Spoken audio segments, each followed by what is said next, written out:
Halo, apa kabar sahabat tangguh? Kami hadir membawa informasi upaya Indonesia dalam membangun ketangguhan bangsa menghadapi bencana. Disiarkan dari Studio BNPB, inilah program Kilas Pekan. Kita mulai dari berita pertama. Badan Nasional Penanggulangan Bencana menggelar kegiatan penandatanganan perjanjian kerja dan penyerahan surat keputusan atau SK Pengangkatan Pegawai Pemerintah dengan Perjanjian Kerja P3K tahun anggaran 2024 di lingkungan BNPB pada Selasa 30 September 2025. Kegiatan ini menandai langkah penting dalam penguatan sumber daya manusia di BNPB, khususnya bagi pegawai yang sebelumnya berstatus non-ASN, kini resmi menjadi ASN BNPB. Sekretaris Utama BNPB, Rustian, dalam sambutannya menyampaikan ucapan selamat kepada 173 P3K yang baru diangkat. Rustian menekankan bahwa perubahan status ini bukan hanya sebuah kebanggaan, melainkan juga wujud kepercayaan negara untuk para P3K mengabdikan diri dalam penanggulangan bencana. Ia juga berpesan kepada para P3K untuk berkomitmen penuh melaksanakan tugas, menjunjung tinggi nilai-nilai ASN berakhlak, selalu siap menghadapi tantangan penanggulangan bencana yang semakin kompleks, serta bersedia ditugaskan kapan saja. Kepala BNPB Letjen TNI Dr. Suharyanto melantik 9 orang unsur pengarah penanggulangan bencana pada Selasa 30 September 2025 di Aula Sutopo Purwonugroho, Graha BNPB, Jakarta.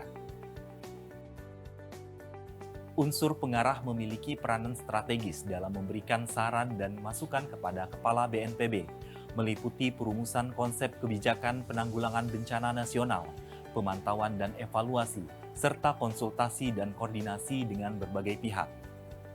9 orang anggota unsur pengarah penanggulangan bencana untuk masa tugas tahun 2025 hingga 2030 adalah Ari Laksmana Wijaya, Basuki Supartono, Israel Samiharjo, Ivan Elizabeth Purba, Jonathan Victor Rembet, Muhammad Dirhamsah, Puji Pujiono, Rahmawati Hussein, dan Rudi Padmanto. Kepala BNPB menitipkan 4 pesan penting kepada anggota unsur pengarah, antara lain, meneguhkan budaya pengurangan risiko bencana di masyarakat, memperkuat koordinasi dengan berbagai pihak, menjaga integritas dan transparansi dalam pengambilan kebijakan, dan memastikan setiap rekomendasi berbasis data dan pengalaman nyata di lapangan, agar kebijakan penanggulangan bencana selalu tepat sasaran. BNPB kembali memperingati Bulan Pengurangan Risiko Bencana atau Bulan PRB tahun 2025 di Mojokerto Raya, Provinsi Jawa Timur pada 1 hingga 3 Oktober 2025. Peringatan Bulan PRB ke-13 ini diawali dengan Disaster Management Expo di Gelanggang Olahraga dan Seni Majapahit yang dibuka langsung oleh Sekretaris Utama BNPB Rustian pada Rabu 1 Oktober 2025. Lebih dari 60 booth yang terdiri dari teknologi kebencanaan, produk binaan pemulihan pasca bencana, dan sosialisasi edukasi bencana yang melibatkan akademisi, dunia usaha, pemerintah, dan relawan. Rustian berharap pameran ini mampu menjadi sarana edukasi bagi masyarakat, khususnya generasi muda untuk semakin memahami dan terlibat dalam upaya PRB, serta memperkuat komitmen bersama dalam penanggulangan bencana. Rangkaian kegiatan lainnya guna memperkuat kesiapsiagaan adalah olahraga lari 5 km. Kepala BNPB Letjen TNI Dr. Suharyanto melepas 1.500 pelari yang berpartisipasi pada Run for Resilience 2025 di alun-alun Mojokerto pada Kamis 2 Oktober. Dirinya menyatakan event ini menjadi kesempatan dalam menguji rute dan jarak aman untuk evakuasi ketika terjadi bencana. Malam harinya, genderang puncak acara peringatan bulan PRB menggema di lapangan Trowulan yang disaksikan ribuan insan penanggulangan bencana dari berbagai penjuru tanah air. Menteri Koordinator Bidang Pembangunan Manusia dan Kebudayaan Republik Indonesia, Pratikno, mengajak seluruh warga yang hadir untuk menjadikan upaya pencegahan bencana sebagai sebuah budaya dengan mengedepankan kearifan lokal, inovasi teknologi, dan kolaborasi multipihak, sehingga melahirkan masyarakat tangguh terhadap potensi bencana. Di penghujung rangkaian puncak acara, Kepala BNPB menyerahkan bendera Pataka dari pemerintah Provinsi Jawa Timur kepada pemerintah Provinsi Banten yang menjadi penanda bahwa peringatan bulan PRB tahun 2026 akan dilaksanakan di Provinsi Banten.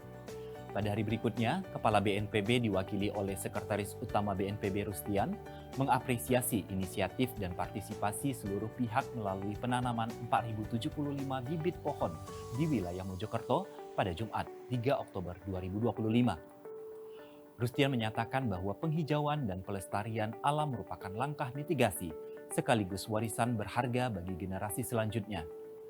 Dirinya berharap gerakan ini dapat memperkuat keseimbangan alam untuk mencegah dampak kerusakan bencana di masa yang akan datang. Rangkaian kegiatan peringatan bulan PRB 2025 turut menghadirkan berbagai diskusi publik, simulasi kesiapsiagaan, gelar budaya, perlombaan ranking 1, dan lomba mewarnai bagi anak-anak di Mojokerto Raya. Kepala Badan Nasional Penanggulangan Bencana, Letjen TNI Dr. Suharyanto, hadir meninjau lokasi runtuhnya musola Pondok Pesantren Al-Khozini di Sidoarjo, Jawa Timur pada hari Rabu 1 Oktober 2025. Kehadiran Kepala BNPB ini dilakukan untuk memberikan dukungan penanganan darurat secara menyeluruh atas peristiwa yang menyebabkan puluhan santri meninggal dunia. Melalui kunjungan tersebut, Kepala BNPB mengatakan bahwa peristiwa runtuhnya musola 4 lantai itu telah masuk dalam ranah penanggulangan bencana dengan kategori kegagalan teknologi. BNPB kemudian mengambil alih penanganan darurat secara menyeluruh, mulai dukungan sumber daya, operasional, sarana dan prasarana, kebutuhan logistik, peralatan hingga rehabilitasi dan rekonstruksi. BNPB bersama Basarnas juga berkomitmen untuk memprioritaskan pencarian dan pertolongan dalam waktu 9 hari. Semua korban telah dievakuasi. Selanjutnya, penanganan pada fase transisi menuju pemulihan diserahkan kepada BPBD Provinsi Jawa Timur. BNPB melalui Kedeputian Logistik dan Peralatan menyelenggarakan Rapat Koordinasi Logistik dan Peralatan tahun 2025 pada Kamis 2 Oktober 2025 di Kota Mojokerto, Jawa Timur. Rakor logistik kali ini mengangkat tema meningkatkan ketangguhan bencana melalui pengelolaan logistik dan peralatan. Dalam rakor ini, Deputi Bidang Logistik dan Peralatan BNPB yang baru dilantik, Andi Eviana menyampaikan, tantangan penanggulangan bencana semakin bertambah dengan adanya efisiensi anggaran. Hal ini tentu mempengaruhi pengelolaan logistik dan peralatan, khususnya dalam hal pengadaan dan pemeliharaan. Rapat koordinasi ini diselenggarakan untuk menemukan solusi dari tantangan-tantangan pengelolaan logistik yang ada saat ini. Rapat koordinasi logistik dan peralatan yang dihadiri oleh lebih dari 500 peserta dari pemerintah daerah, BPBD, BNPB, dan mitra kebencanaan menghasilkan 6 rekomendasi kebijakan antara lain, integrasi data logistik dan peralatan, integrasi perencanaan penganggaran dan pemeliharaan, serta identifikasi dan penyelesaian hambatan administratif dalam pengelolaan barang milik negara dan daerah. BNPB memberikan dukungan penuh dalam peringatan Hari Ulang Tahun Tentara Nasional Indonesia ke-80 yang digelar di Monumen Nasional, Jakarta pada 5 Oktober 2025. Acara HUT TNI ke-80 yang dipimpin langsung oleh Presiden Republik Indonesia Prabowo Subianto berlangsung meriah dengan melibatkan 133.000 prajurit dan lebih dari 1.000 alutsista dalam defile darat dan parade udara. Pada kesempatan ini, BNPB tidak hanya hadir sebagai peserta, namun juga turut berpartisipasi dalam acara gelar pasukan. Keterlibatan BNPB mencerminkan semangat kolaborasi antar lembaga pertahanan negara dalam memperkuat kesiapsiagaan menghadapi berbagai ancaman, baik bencana maupun krisis lainnya. Dalam gelaran defile dan parade yang menjadi bagian dari acara puncak HUT TNI ini, BNPB berhasil meraih juara 3. Prestasi ini menjadi bentuk apresiasi atas kedisiplinan, kekompakan, dan semangat personel Tim Reaksi Cepat Penanggulangan Bencana atau yang biasa disebut TRC-PB BNPB dalam menampilkan formasi terbaiknya bersama ribuan peserta dari berbagai instansi. Dukungan BNPB pada peringatan HUT TNI menjadi wujud penghormatan terhadap peran TNI sebagai pilar pertahanan bangsa, sekaligus menegaskan pentingnya kerjasama antar lembaga negara dalam menjaga stabilitas dan keamanan nasional. Sahabat tangguh, demikian giat pelayanan publik BNPB minggu ini yang kami rangkum dalam program Kilas Pekan. Mewakili seluruh tim yang bertugas dari studio BNPB, saya Wira Harahap undur diri. Sampai jumpa di Kilas Pekan berikutnya. Salam tangguh!